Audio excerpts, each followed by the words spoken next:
All right, good evening, everyone. We'll go ahead and get started. My name is Rachel Erkowitz. I am the Lecture and Events Manager here at the College of Physicians. Thank you for joining us for the section on public health and preventative medicine for our Spotlight Series event, A Healthy Mouth Can Save Your Life. The pop-up series is designed to be nimble and responsive to timely public health issues and concerns in the region. The format is designed for an intimate audience in order to raise awareness, but more importantly, spark discussion and encourage action. A few items to go over before I introduce our moderator and organizer for tonight. This virtual program is conducted in a webinar format. This means that we will not be able to unmute your microphone or turn on your camera. However, we do want to hear from you. Feel free to use the chat box to introduce yourself, let us know where you're joining from. We will also include the virtual program in the chat box, so be sure to look there for more information. In addition, we'll filter through some links and other interesting things that you might enjoy. As we begin the program, feel free to post questions to any of our panelists in the Q&A box at the bottom of your Zoom screen. We'll be sure to leave time for questions and answers, and we'd really like to hear yours. I'd now like to introduce our moderator for the evening, Dr. Joseph Greenberg. Dr. Greenberg received his dental degree and postdoctoral dual specialty training in periodontics and fixed prosthodontics/periodontal prosthesis from the University of Pennsylvania School of Dental Medicine, where he taught for more than 40 years and held the rank of clinical professor of periodontics. Dr. Greenberg has been appointed adjunct professor of restorative dentistry at the Greenberg School of Dentistry at Temple University, where he was course director of advanced restorative dentistry. Dr. Greenberg has recently been appointed to serve on the Pennsylvania Department Health State Oral Health Plan Advisory Group, the Pennsylvania Dental Association Access to Oral Health Advisory Group, and the chairman of the College of Physicians of Philadelphia's Fellowship Advisory Committee on Special Events and Lectures. So now, Dr. Greenberg, you're welcome to unmute yourself and take it from here. Thank you very much, Rachel. I hope you can all hear me. So there will be about 50 of you who have taken the time to be with us this afternoon. And I really thank you for that. You will be our Johnny Appleseed people, because we're spreading seeds and we want them to take root. Oral health is not new, but we have information about it that's new. And that information points to very, very important relationships with overall health and systemic disease. I want to thank Dr. Priya Maman for putting the spotlight on that. She is chair of our section on public health. The College of Physicians is dedicated in its mission to public health. And we want to make you the possibility of being healthier yourselves. So part of this is going to be a lot of information. I have two wonderful experts who are going to speak to you about that. And there's going to be a part where you will learn what you can do for yourself and how to do it in a basic way. So I would like to start with Dr. Michael Glick, who's an extraordinary guy, who's an expert in oral medicine as well as a dentist. He has been a dean of a dental school. He's been the editor for the Journal of the American Dental Association, which is the most important dental journal. And so he has really focused himself since moving on from the deanship at Buffalo to really getting into international global oral health. So Michael, please tell us why this is so important. Oh, one more thing before you start, sorry. I want to ask the audience to ponder something.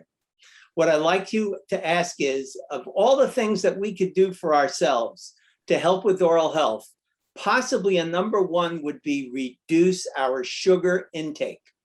Now, there's a lot of people on this call who are pretty smart. And I think I'm fairly smart when it comes to science. Why don't I limit my own sugar intake? Why don't you limit your sugar intake? Talk to me with the chat or with the Q&A and tell me why. And now back to Dr. Glick. Sorry to stop you there, but let's hear some of your wonderful, wonderful wisdom about why we should pay attention to oral health. Well, thank you very much. And thank you very much for the invitation to come and talk about these issues here tonight. It's obviously an issue that's very close to my heart, and I'm happy to spread the gospel as far and as wide as I can. So with that, let me share my screen and talk a little bit about where we need to go, and why this is important. I hope all of you can see my screen here right now. So I have taken on a new position at the University of Pennsylvania as the Executive Director of the Center for Integrative Global Oral Health. And by doing that, I have actually started initiatives on how to make oral health more important from a global perspective. And not only that, but how do we actually start to get evidence for policies that's going to change and shape how we actually look at oral health. So can we afford not to pay attention to oral health? Well, there are a lot of initiatives going on right now in the world, and I'm going to talk about 4 of them, 2 very briefly, and 2 of them are going to be into a little bit more into details about. So the Lancet has a very interesting special issue that they come out with on a regular basis, almost every year or every 2 years, and it's called the Global Burden of Disease Special Issue. This Global Burden of Disease Special Issue, it looks at all the different type of diseases and conditions worldwide, and they tabulate it and they curate it, and then they talk to us about what is important and what is not important.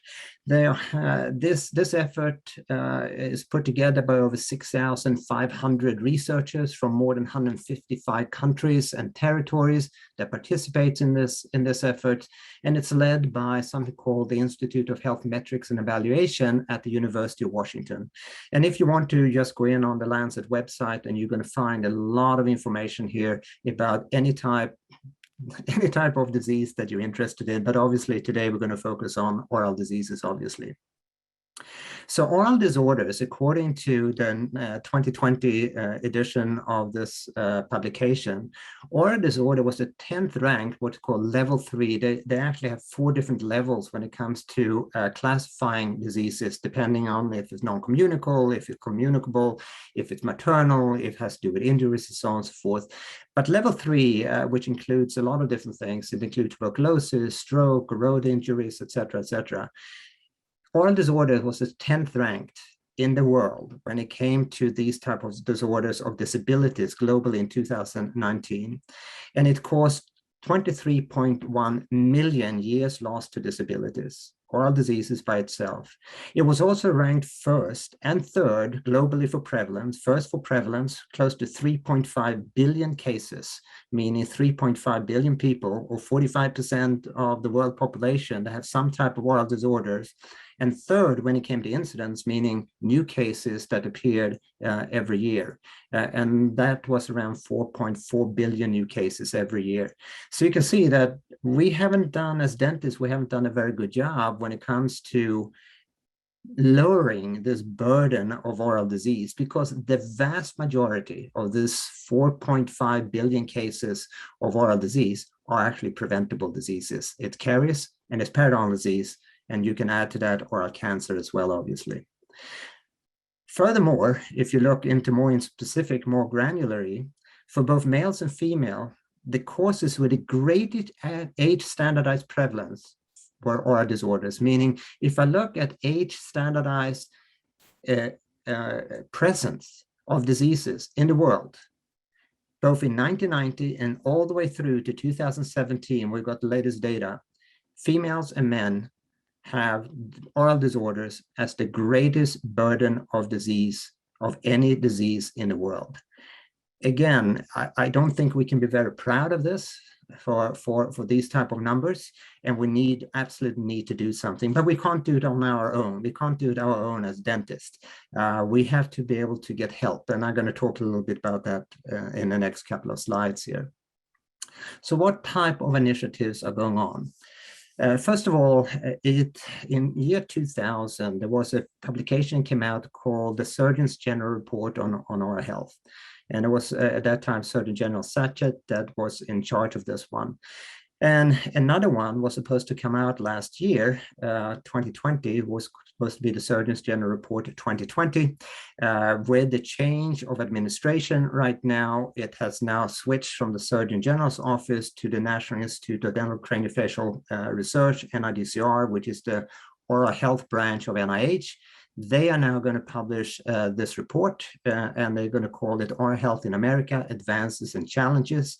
And we anticipate that this report is going to come out any day now. There have been several hundred people have been involved in producing this report, and it's going to give you a very, very good overview of where we are with oral health in the United States. So we're very anxious to see this report coming out. Now, Lancet have also different commissions. Lancet Commission is a scientific review, inquiry, and response to an urgent, often neglected or unstudied health predicament. And they felt it was important enough to create the Lancet Commission on Oral Health. Obviously, that's in the UK. In London, it's led by Richard Watt. And they are now looking at how do we address this burden of oral disease worldwide. There are two other things. One, other report that came out from the World Dental Federation called FDI, which is the French initial name of it, Fédération Dentiste Internationale, World Dental Federation, came out with what they call the Vision 2030. I'm going to talk a little bit more about that one. I was intimately involved in writing this report, so I know a little bit more about it than the others. And then, interesting enough, and this is really why I think this is so important to talk about right now, WHO has finally recognized that we need to address oral diseases, not only because of the burden in itself, but also, as Dr. Greenberg mentioned, there may actually be connections between oral health and systemic health as well. So let's talk about this FDI report called Delivering Optimal Oral Health for All. So this one was published actually in January, was officially released on January 18th of this year. And in this report, we talk about the different type of challenges and opportunities that is facing our profession, the oral health profession, and how we're going to address this. There are opportunities because people start talking about it. There are opportunities because people start to talk about the different type of workforce that is necessary, and the different type of individuals right now that actually are providing our healthcare that for some reason, because of scope of practice and turf, I think more than anything else, was never allowed to do this. And I'm going to talk a little bit about that later on. And then obviously one of the most, or the central part of this whole report was how do we reduce oral health inequalities and reducing the global burden of oral disease. Now, the challenge of creating this report was that we created this report based on the national dental associations that are members of FDI, and it's over 132 different national dental associations. So obviously to create a report that's going to be pertinent to every country in the world is almost impossible. So what we did in this 53-page report was we talked about the greater concepts. We talked about oral health being essential. We talked about having good oral health is a human right. And we talked about fit for purpose, meaning how do we actually do this and implement this in different places in the world. So another important part that we did in this report was actually we tried to integrate other big initiatives going on at the same time. And there are two of them here. One is something called the UN's Sustainable Development Goals. The UN have established 17 different goals, and part of that is health. And the Sustainable Development Goals number 3 has to do with health, and 3.8 specifically has to do with the things that affects us directly. And lastly, there's also something new that has arrived onto the scene. It's not new, but we talk more about it because of in 2019 was approved by the UN, is something called universal health coverage. And this is something going to affect us all. So let me just very quickly go through this with you, what universal health coverage is all about. So this was approved in September of 2019, and interesting enough, oral health was one of the 2 diseases that was actually mentioned in the universal health coverage. The other one was eye disorders. Ensuring that all people can use the promotive, preventive, curative, rehabilitative, and palliative health services they need of sufficient quality to be effective, but also ensuring that the use of these services does not expose the user to financial hardship. The bottom line of this was, any type of health, including oral health, need to be available, accessible, and affordable. And those are the 3 key words: accessible, available, and affordable. Obviously, this is going to be a very, very heavy lift, but it's something that we all need to be not only aware of, but we need to be part of as well, obviously. Now, what about oral health? Well, interesting enough, and this actually came out from Sri Lanka, who actually put out a resolution to the executive board of WHO in January of 2021. The FDI's report here that I just showed you was part of the literature that supported this resolution about the importance of oral health, and I'm going to just talk about it in 2 seconds here.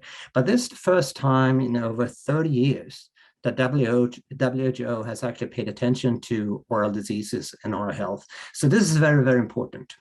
Now, what did the resolution state? That by 2022, meaning next year, there should be a draft global strategy in consultation with member states on tackling oral diseases. And then by 2023, there should be an action plan on how to address this global burden of oral disease. There should be framework for tracking progress with clear measurable targets, key performance indicators to be achieved by 2030. And bottom line, where no one is left behind, meaning this should be applicable to anyone, any person in the world.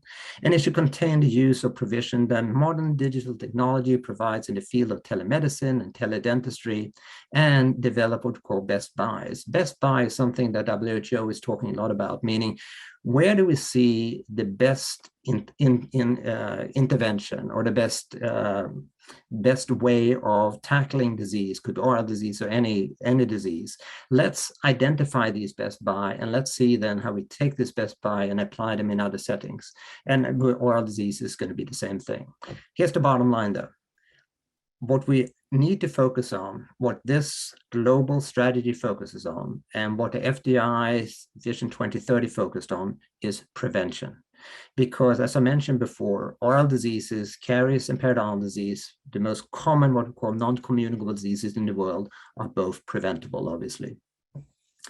Now, there's another aspect of this whole thing, and that is that we are now starting to talk about value-based healthcare, meaning not getting paid for having people coming to see us X number of times and different type of intervention, but what value do patients actually get from these type of interventions?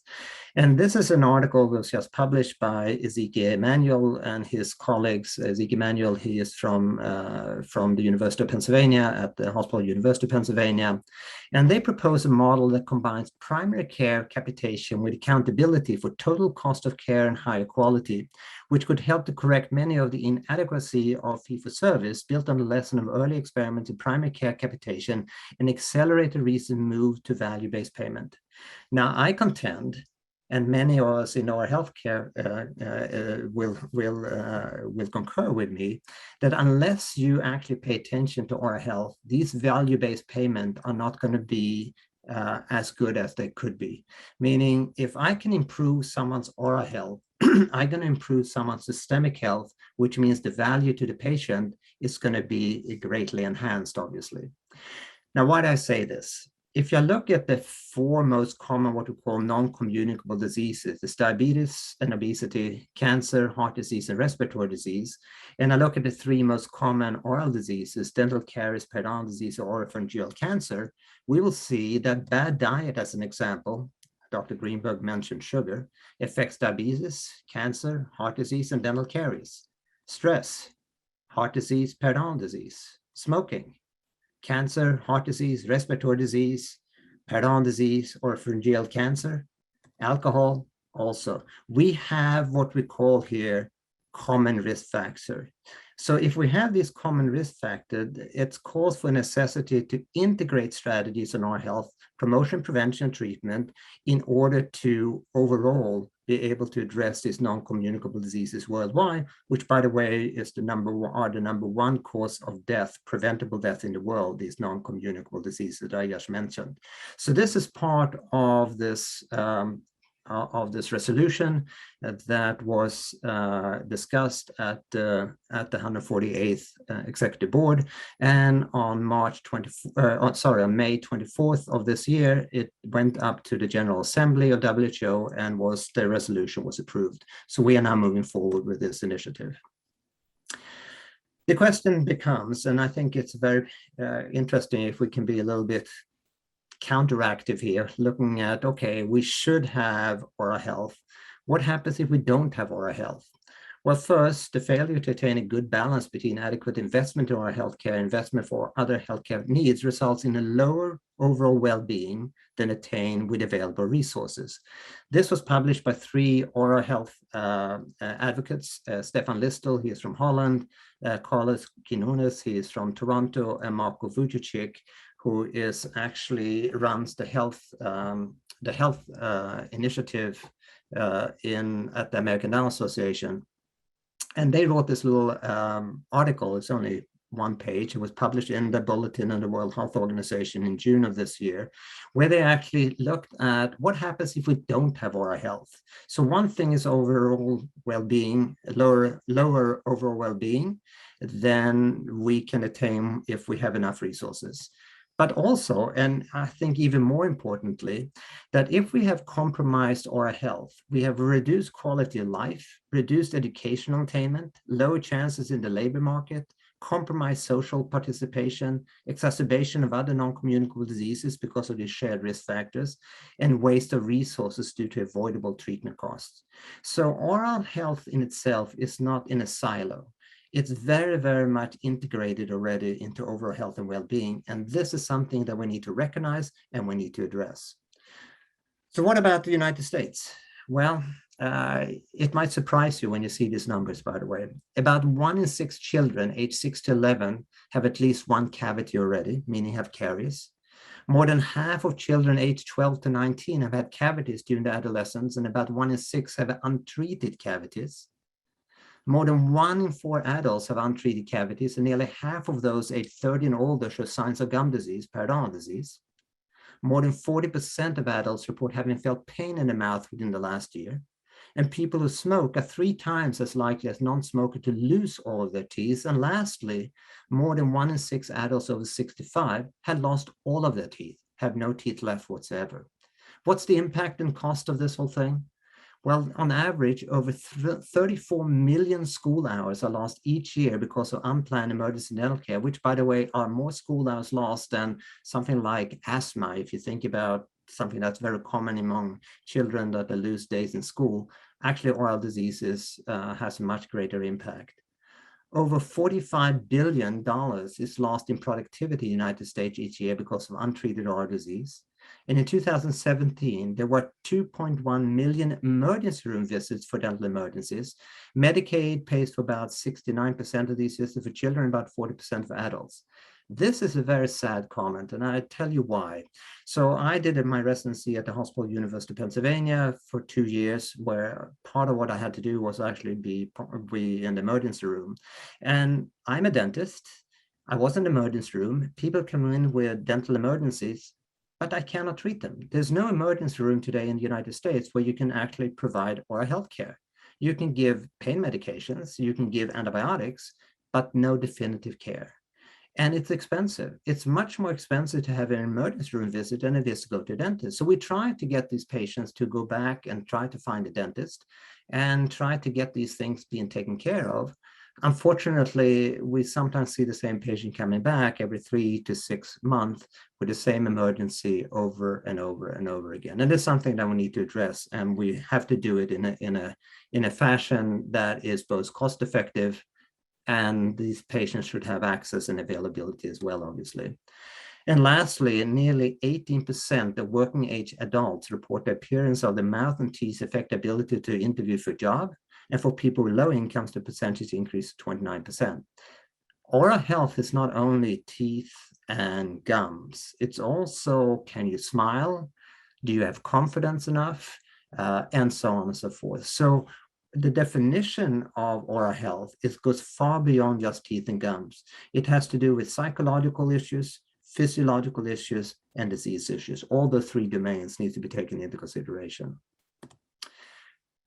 Now, what about workforce issues? I mentioned in the beginning of this presentation, I'm going to talk a little bit to address it to a certain extent. There are around 200,000 practicing dentists in the United States, it comes out to around 61 dentists per 100,000 or one dentist per around 1,600 patients, but they are not equally distributed. There are some places where you don't have dentists. You don't have someone who can access a dentist without having to take a bus or having to take a ride with someone. And then they also may need to have someone take care of the children and so on and so forth. So if you talk about availability and accessibility, it's not equal throughout the country. And that's where health inequalities really comes to the forefront. But here's another issue that I would like to talk a little bit about. And that is, it's estimated by 2034 there will be a shortage of primary care physicians, between 17,800 and 48,000, and shortage across the non-primary care specialists between 21 to 77,000 physicians. How do we work together? Can we actually do something together? Well, I can tell you what. We did a small little study where we said, okay, what happens if dentists start to screen for medical condition in a dental office? What happens if we look for diabetes, high blood pressure, or high cholesterol, and then we refer those patients to physicians?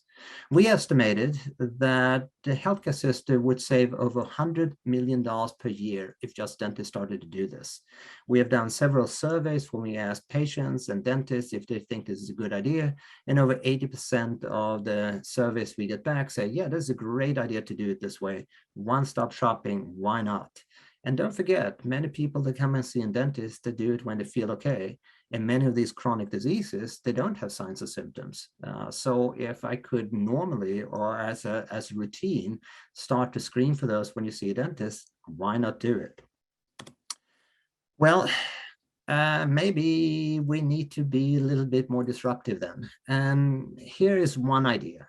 Could dentists start to do screening for these different type of conditions? And could we actually get paid for it? Well, unfortunately, we are stuck in what I call the Procrustean Bed. I don't know if you remember the Procrustean Bed. It's from the Greek mythology. And there was this guy who was a innkeeper, and he promised anyone walking by that he had a bed that would fit them. Well, the problem was if they were too tall, he cut their head off or their feet off. And if they were too short, he stretched them so they fit the bed.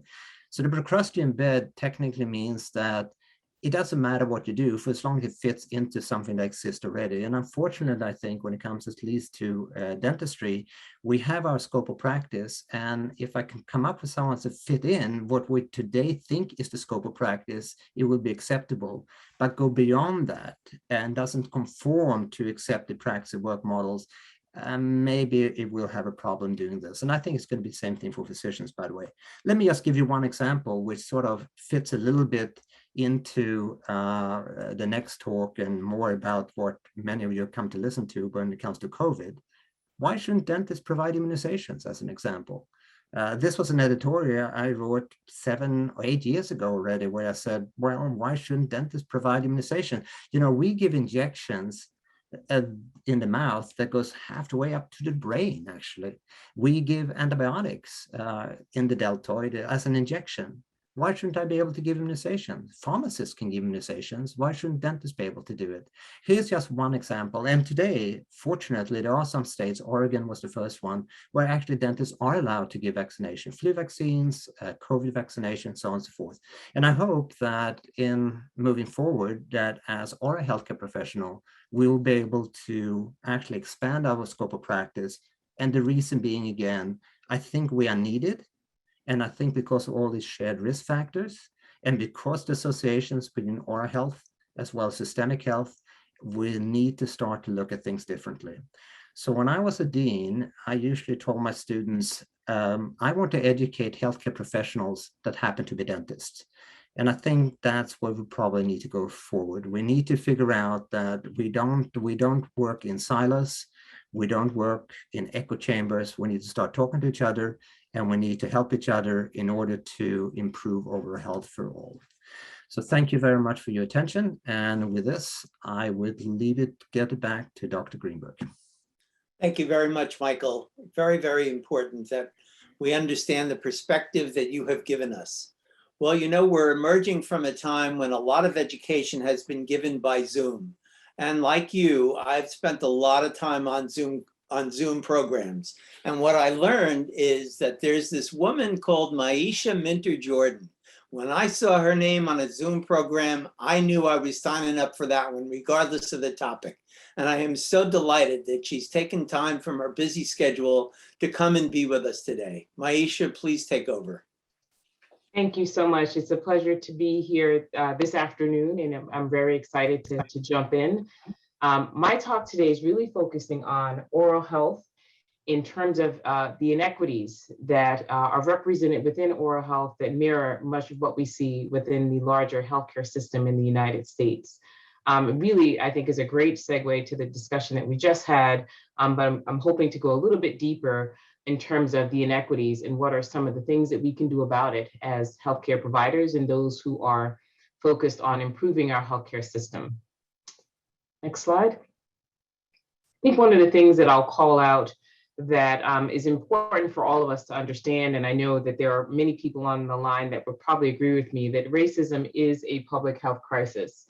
And it is up to us as leaders within the healthcare field and leaders who are moving into the field to really figure out what we need to do in order to change it and to understand its impacts in every aspect of healthcare. So this slide represents a number of factors, but what I'll call out to you is that we see the impacts that racism and other forms of prejudice and discrimination have on our oral health system through the dramatic disparities that continue to exist. Disparities not only persist, but the current design of the system is inherently inequitable. Data on the slide that you see here points out a few things, that 57% of Black adults have lost one or more permanent teeth due to decay or gum disease compared to 46% of all American adults. Black respondents, approximately 40%, were 2 times more likely to respond that oral health is more important than physical health compared to white respondents at approximately 20%. 95% of all respondents know that there's a connection between the health of the mouth and the health of the rest of the body. And 87% of respondents also support the alignment of payment with prevention and management of disease that are key elements in value-based care. So the slide here demonstrates a number of the factors that we know to be true, that people who live in poverty are more impacted by oral health, and that there's a disproportionate impact of oral health disease on Black and Latino and Latinx adults, as well as American Indians and Alaskan Natives. So we know that there are inequities in oral health that we must address. So as we think about the pandemic that we're currently experiencing, we know that it's only served to exacerbate the oral health crisis. Our findings support this and suggest a potential surge in oral health disease that will also fall disproportionately on people of color. We know that 10% of the 6 million people who lost healthcare insurance as a result of the pandemic were Asian American. We also know that adults of color were more likely than white adults to delay care for fear of COVID-19. And 35% of people surveyed had at least one chronic condition. 68% of those with at least one chronic condition also reported an unaddressed oral health symptom. So when we think about oral health, we often think about it in the context of overall healthcare, but I think it's important for us to think about the important impact that COVID-19 has had on oral health specifically. And while it's not represented here on the slide, I'll also call out to you that while the schools were closed in the beginning of the pandemic, many children also lost access to oral health within the school system, which for many was their primary source of care. So we need to consider, as we continue to move forward in addressing the pandemic, the disproportionate impact that many people have experienced as a result of COVID-19 and on their oral health specifically. Next slide. We also know that poor oral health exists for those most marginalized, but also is related to poor overall health. And growing evidence connects a healthy mouth with a healthy body. Not only does the research show that oral health has direct impacts on our overall health, but there's a growing appreciation for that connection amongst the public. In fact, 95% of US adults know that there's a connection between the health of the mouth and the health of the rest of the body. And that came from the study of the State of Oral Health Equity in America survey that was done in 2020. Next slide. And yet, despite all of this, we continue to separate the mouth from the body in the way that we provide and pay for oral health care.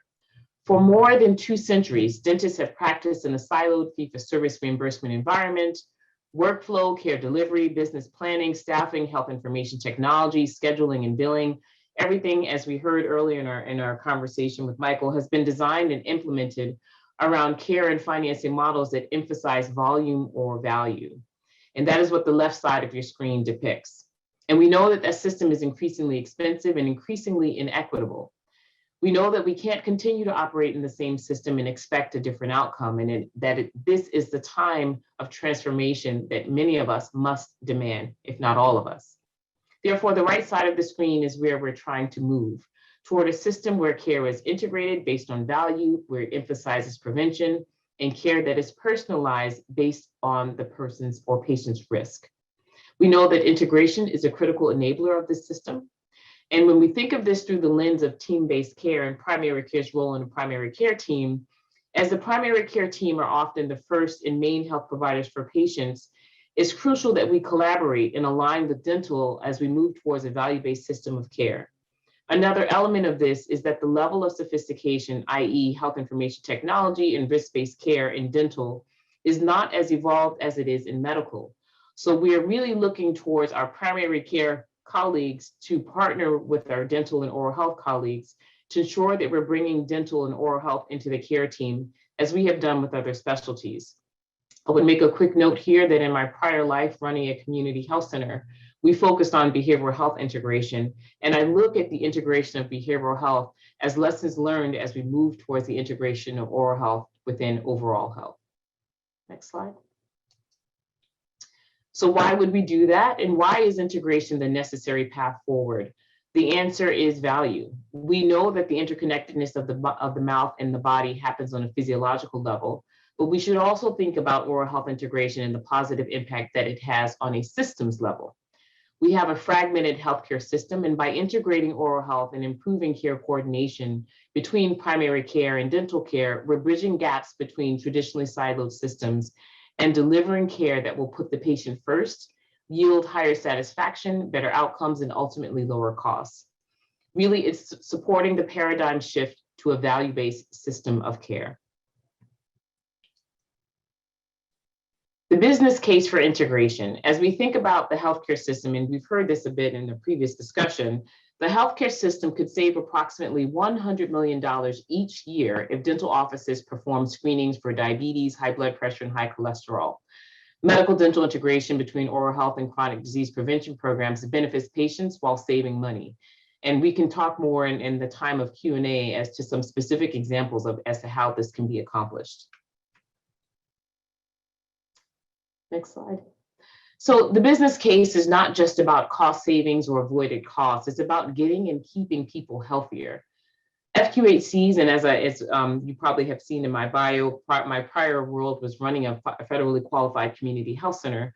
And I would say that federally qualified community health centers are a great example of this and are primed for the kind of transformation that we're talking about, both in terms of readiness to implement this kind of change and to benefit from it. We worked at the CareQuest Institute for Oral Health with the National Association of Community Health Centers to look at opportunities that FQHCs have to continue to drive integration in value-based care. We found that of the 28 million patients served by FQHCs in 2018, 6.4 million were dental patients, and 77% of the dental care provided was preventive and diagnostic in nature. Today, many FQHCs are conducting caries risk assessments during Medicaid encounters more regularly than non-FQHC dental programs. Approximately 2.15% of adults and 2.7% of children in FQHCs received an assessment in 2017, compared to less than 0.5% of those who had a dental visit outside of the FQHC system. And we're working to increase all of those numbers, both within the FQHC system and outside of it.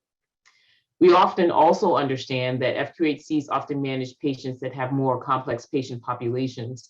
As an example, 12% of FQHC dental patients have a chronic condition, with 7% having either complicated or uncomplicated diabetes, 2% having cardiovascular disease, rates nearly double that of Medicaid enrollees seen in non-FQHC dental offices. We also know that FQHCs generally have a higher degree of interoperability, which supports the ability to collect both outcomes and payment information that's crucial to a value-based model. But we know that inconsistent metrics still present a challenge. So what you see in front of you are some examples of models in which we know integration can work, in which we know that integration can improve patient outcomes while also lowering costs. And so there are lots of lessons to be learned from our FQHC colleagues as we think about how to transform models of care outside of the FQHC network. We also know from the people, which is why we do this work, that nearly 1 in 3 consumers would like their dental and medical services co-located. And we know that 87% of people across all income levels support dental payment aligning with prevention, management of disease, which are key elements for value-based care. So we know that our consumers and patients want this. This is the time for us to act. Next slide. So what does integration look like, and what is our responsibility as healthcare providers? Assuming that we are really trying to move forward and think about all aspects of a model, we believe that integration looks like the picture that you see in front of you, where we have an interplay between nonprofit and government organizations, where we're thinking about the impact of school systems. As I referenced earlier, many children receive their oral health care within the school system, frontline healthcare workers, infusing IT and telehealth as a means of maintaining access, which we know we saw an uptick of during the pandemic. Thinking about how does transportation and childcare also create an environment for a healthy healthcare system. But we know at the root of that, and the core of that, we must have the patient at the center while we integrate healthcare systems, medical and behavioral health teams with dental care teams to improve patient outcomes. So all of this depicts what integration can look like if we work towards this goal. Next slide. So we have a brief video here. Yes, please. I think we're, yep.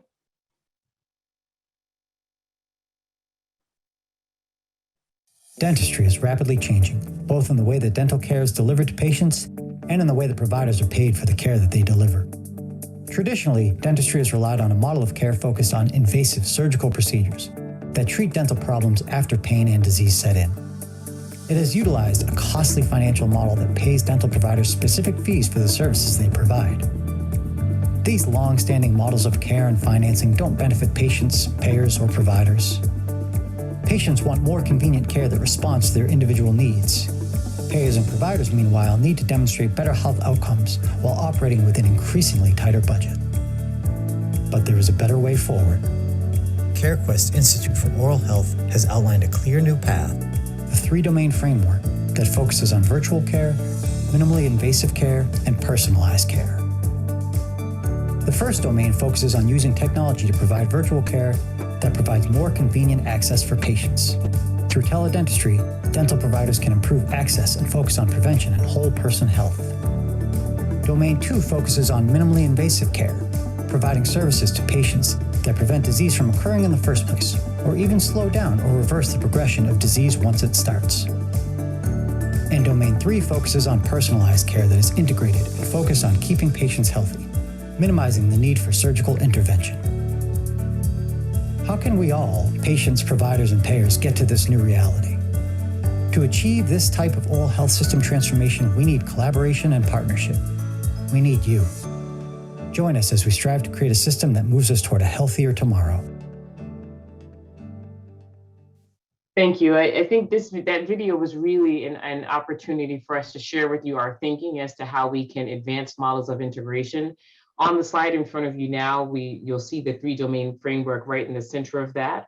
That was something that we lifted up in the context of COVID, but we found that it's had incredible traction, primarily with federally qualified community health centers, focusing on those 3 domains as a means of improving patient outcomes, improving patient satisfaction, as well as driving integration. There are 2 other models that you'll see on the screen here. More Care, which is our model that advances the integration of oral health into primary care and the development of dependable dental networks. We found that a number of the practices that were that we work with were in health professional shortage areas, likely to be in unfluoridated communities, rurally designated and serving historically marginalized populations. So some of the work that we did was to increase the oral health risk assessments that increased from 0 to 77% of patients, and with self-management goal acceptance, jumping from 0 to 62%. And all of these results were sustained for 2 years following our program initiation. As you heard in the video, our 3-domain framework, we worked with over 100 health and oral health leaders to contribute and support the model moving forward. And then we also integrated that model into our Community Oral Health Transformation Network, otherwise known as CORT, which was an active learning community of FQHCs in states like Arizona, Massachusetts, and Ohio that implemented medical dental integration. So we know that this work can happen. We know that we can move these types of models forward. And what it takes are convenings like these where we can take this knowledge and apply them to the context in which we work and the context in which we know that we can drive these conversations with understanding what are some of the root causes of it and how we can then move towards integration of oral health for our patients and their families. Next slide. So I've talked about some programs that the CareQuest Institute does in terms of advancing equitable, integrated, and accessible healthcare, but we know that others are doing this work too. I want to make sure that we recenter on the key imperative for integration and value-based transformation, and that is equity. The system that we have today wasn't built to work for everyone, and as a result, I'd argue that it really doesn't work for anyone. So in order to create a more equitable system, we need greater accessibility and integration.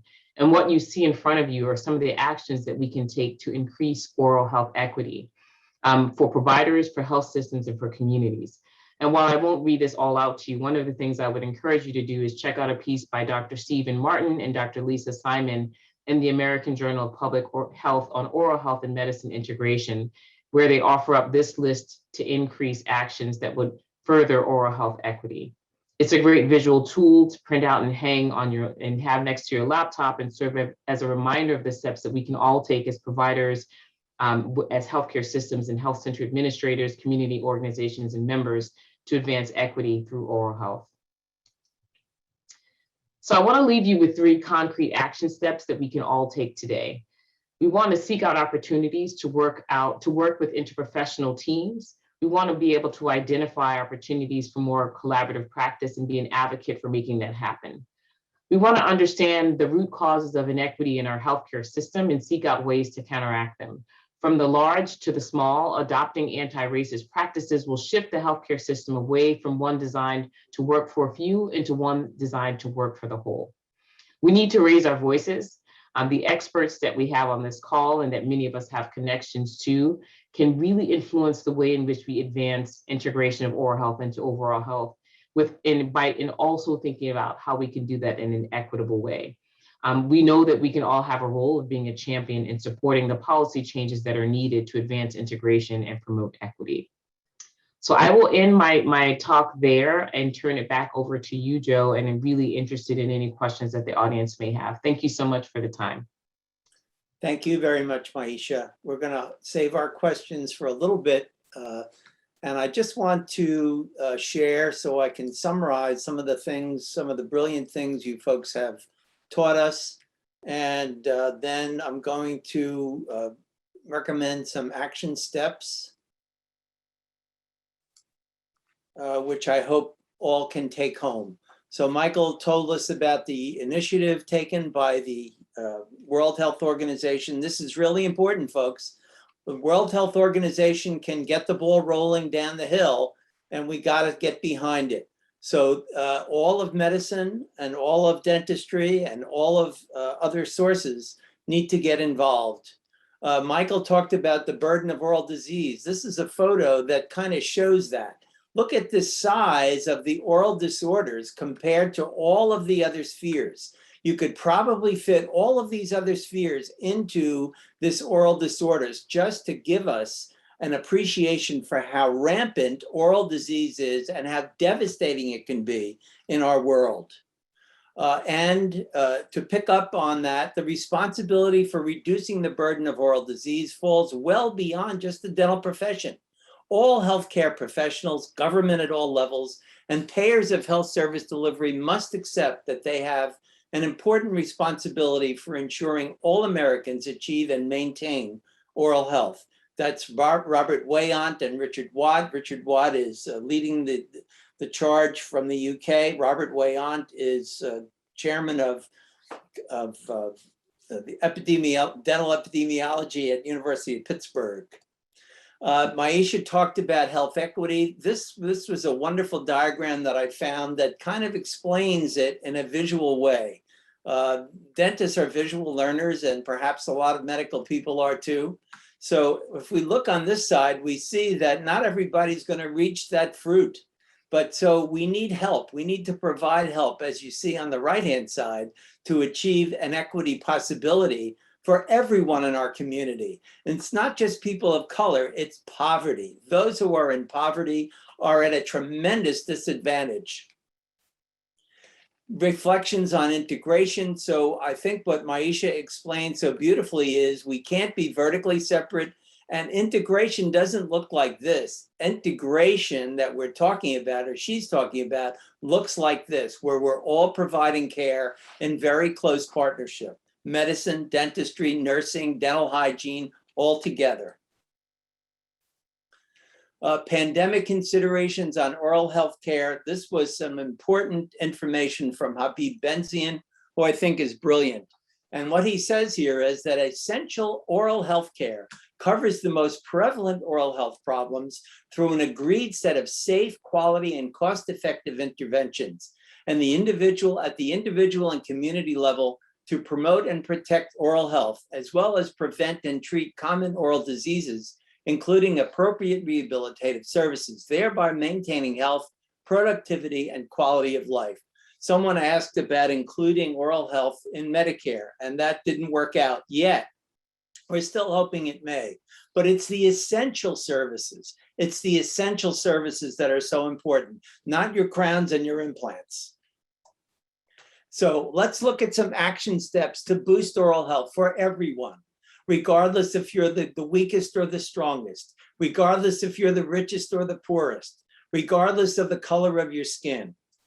The very first and the very most effective thing that dentistry has ever done for tooth decay, which, by the way, folks, tooth decay, childhood especially, 5 times more common than childhood asthma. So it is the most common chronic disease in the world. It is the most common chronic childhood illness in the world. It is horrible and devastating to children.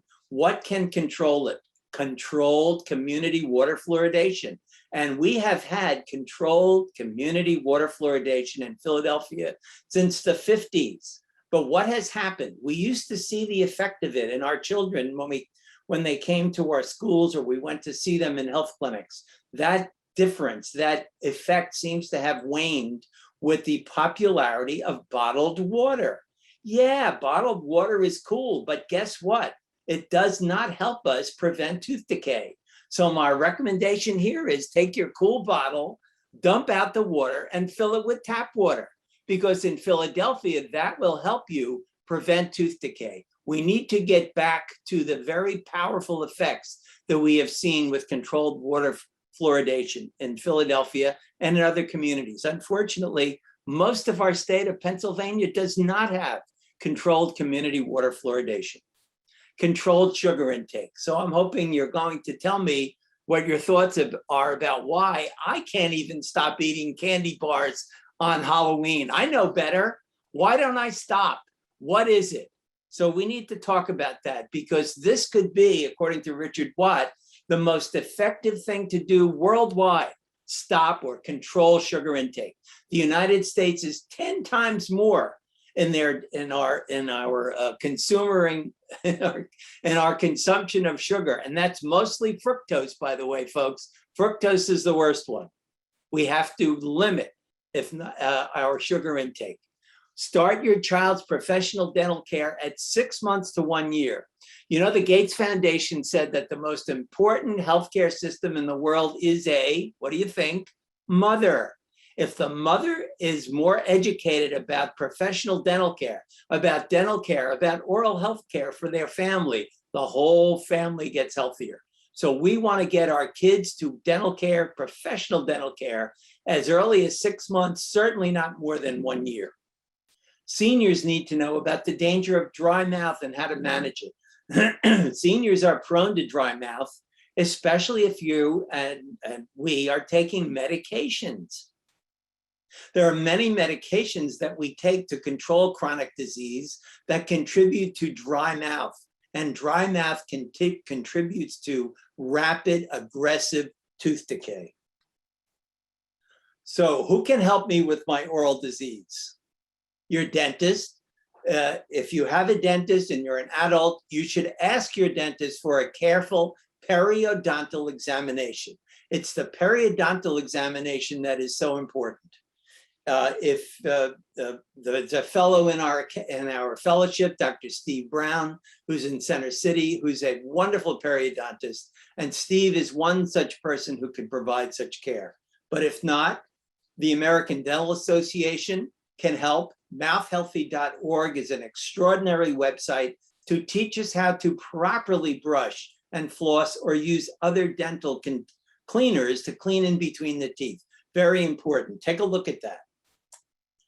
The Pennsylvania Dental Association has a website and has a phone number. The Greenberg School of Dentistry at Temple, that's their phone number. The University of Pennsylvania, and that's the phone number.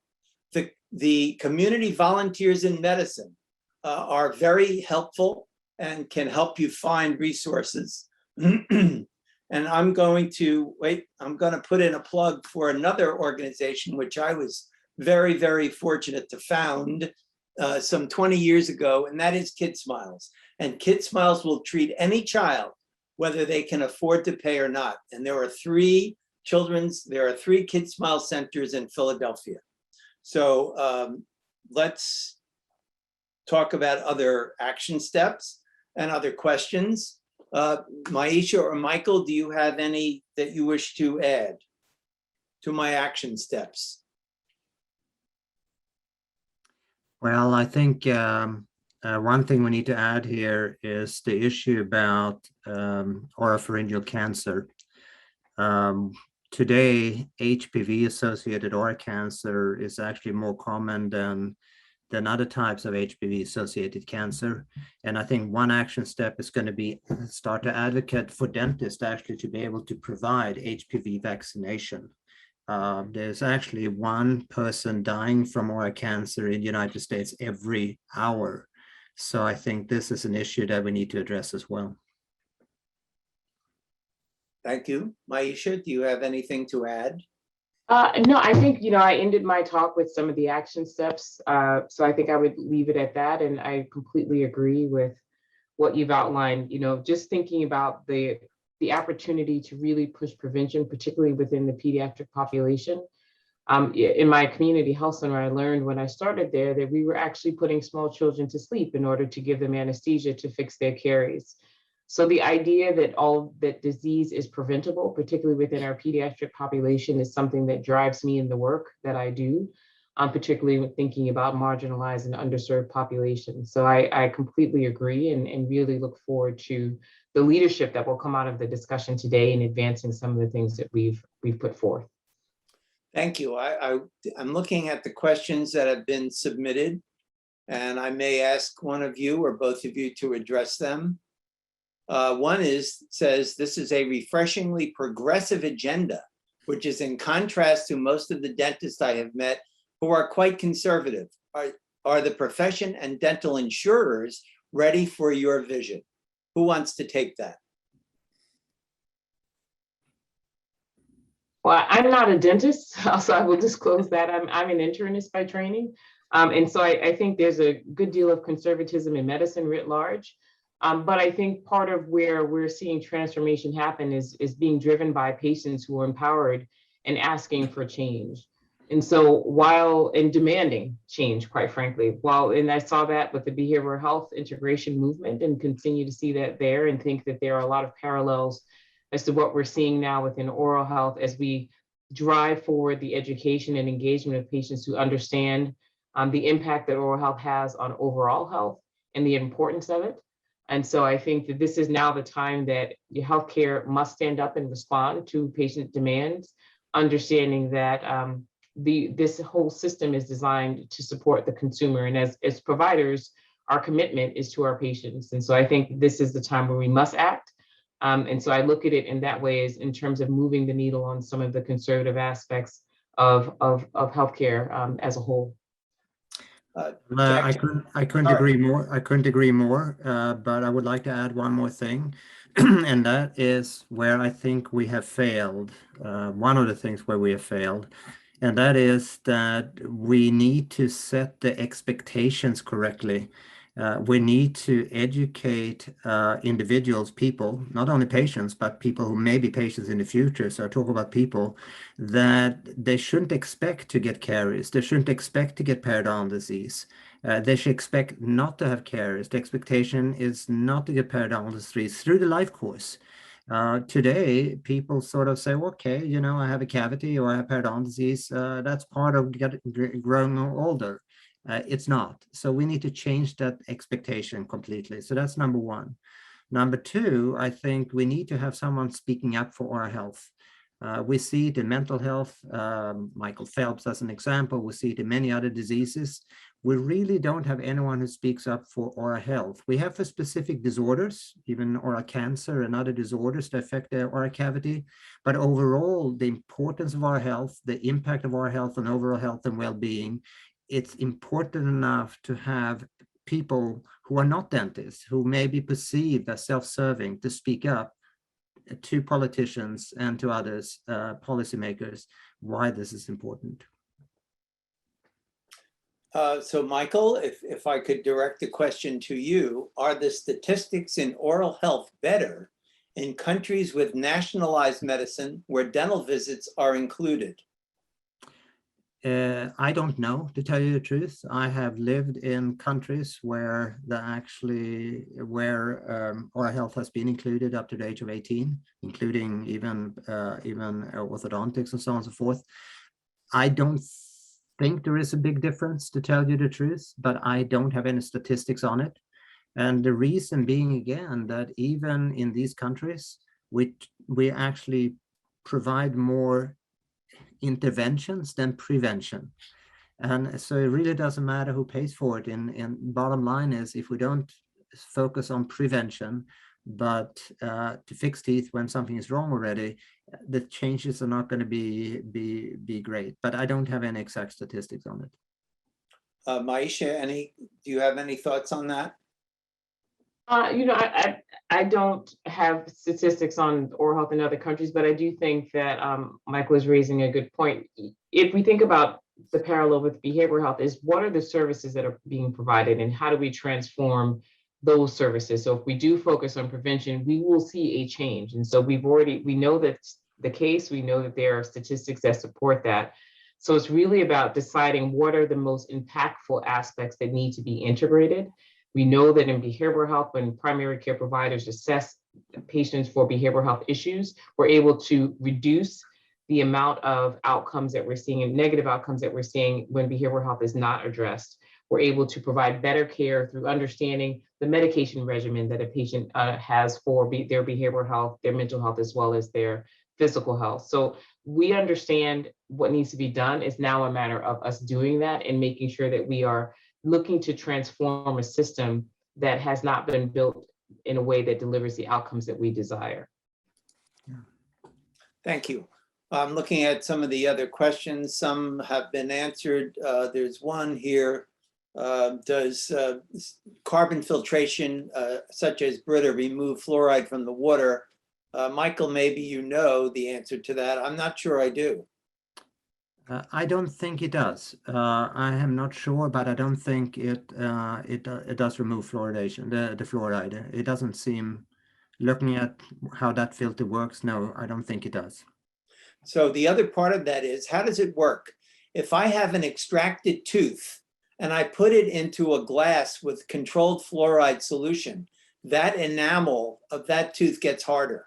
So it's exposure. So drinking and swallowing is not as important as rinsing it through and maybe using it in cooking and such. So perhaps that will help with some of the questions that we have on that.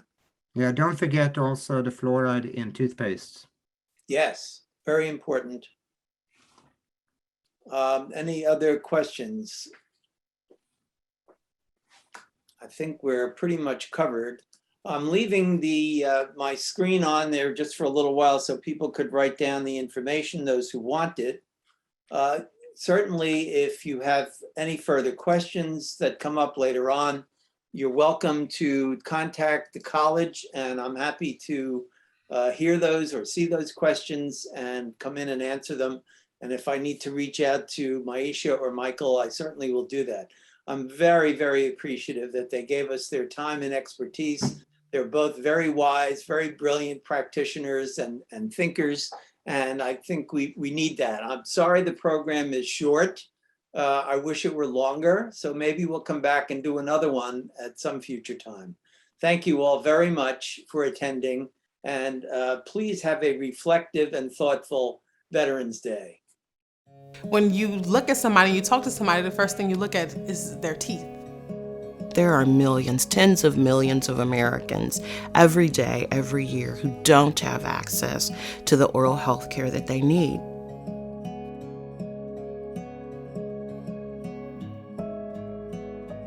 We don't have anyone to go to typically because we don't have dental insurance. When I got out of the Army, I didn't really take care of my teeth like I should have been because I had other things in my mind. And of course, I didn't have dental insurance to take care of it. I see patients every day that haven't been to the dentist in 30, 40 years. We had a 3-year-old yesterday actually who walked 2 miles to come to our office because the mom could not find transportation.